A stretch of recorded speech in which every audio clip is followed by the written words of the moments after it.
Hello, my dear students. This is Abhishek Mishra, Faculty of Social Studies at Mount Litera Z School, Jhansi. In this video, I am going to teach you Class 10th Economics, Chapter number 2, Sectors of the Indian Economy. In my last video, we had studied about the different activities that were done in the different sectors, their share in GDP, and the exploitation of the workers that was done in different sectors. Here in this video, we are going to categorize the activities of the workers according to the facilities that are given to them, and hence we will distinguish these activities that are done in sectors like organized and unorganized. So let's start the topic right now. From here, let us examine another way of classifying activities in the economy. This looks at the way people are employed. What are their conditions of work?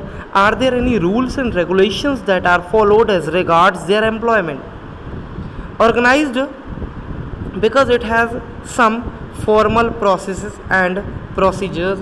Some of these people may not be employed by anyone but may work on their own, but they too have to register themselves within the government and follows the rule and regulation. See, there are two types of organization.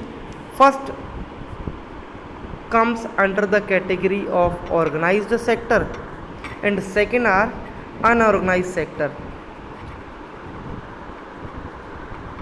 So in this video, directly we will understand a clear difference between this organized sector and this unorganized sector.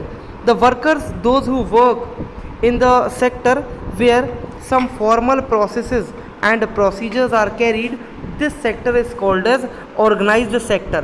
Why the name is given organized to this sectors? Because all the activities are organized in a systematic manner. The employees, those who are employed in this sector, they are employed for a certain period of time that is written on a piece of paper, and on that signature has been taken of that employee. Means they have to register themselves with the government and follow the rules and regulation. Their working period or their working hours are limited. The payment that is to be given to them is also fixed at the time when they are appointed for their job. Workers in the organized sector enjoy security of employment. They are expected to work only a fixed number of hours.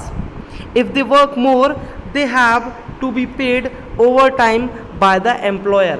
But it does not happen so in the unorganized sector. Most of the time, extra work has been taken from the employee who is working in the unorganized sector.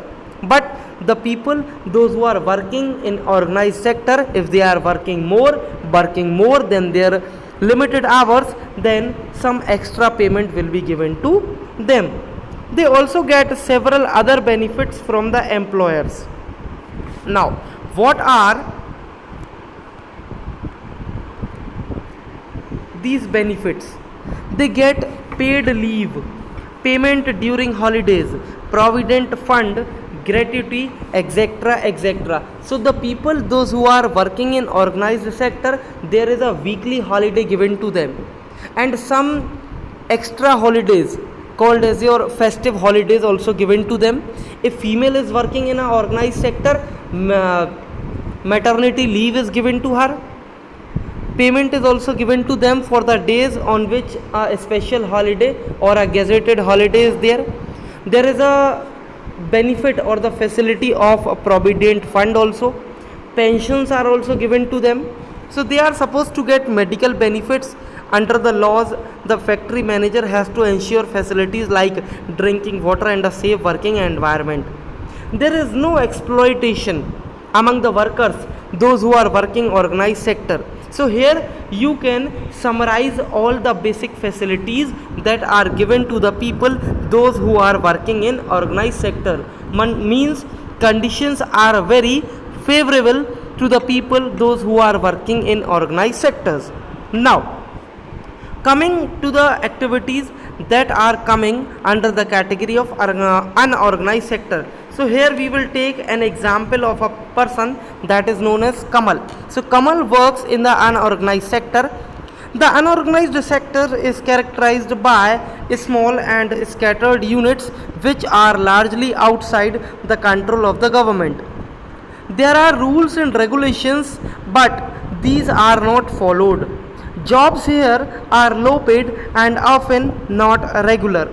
There is no provision for overtime, paid leave, holidays, leave due to sickness, etc. etc. So, all those facilities which were given to the employee of the organized sector, these are not given in unorganized sector. Employment is also not secure. A worker can be terminated anytime if he will do any mistake. People can be asked to leave without any reason. When there is less work, such as during some seasons, some people may be asked to leave. A lot also depends on the whims of the employer. So, this sector includes a large number of people who are employed on their own doing small jobs such as selling on the street or doing repair work, etc. etc. Similarly, farmers work on their own and hire laborers as and when they require. So, all these activities will be considered as the unorganized sector. So, I hope you all would have understood the meaning and the definitions and the differences between organized and the unorganized sector. So, here I am ending this video. Till then, goodbye. God bless you. Thank you.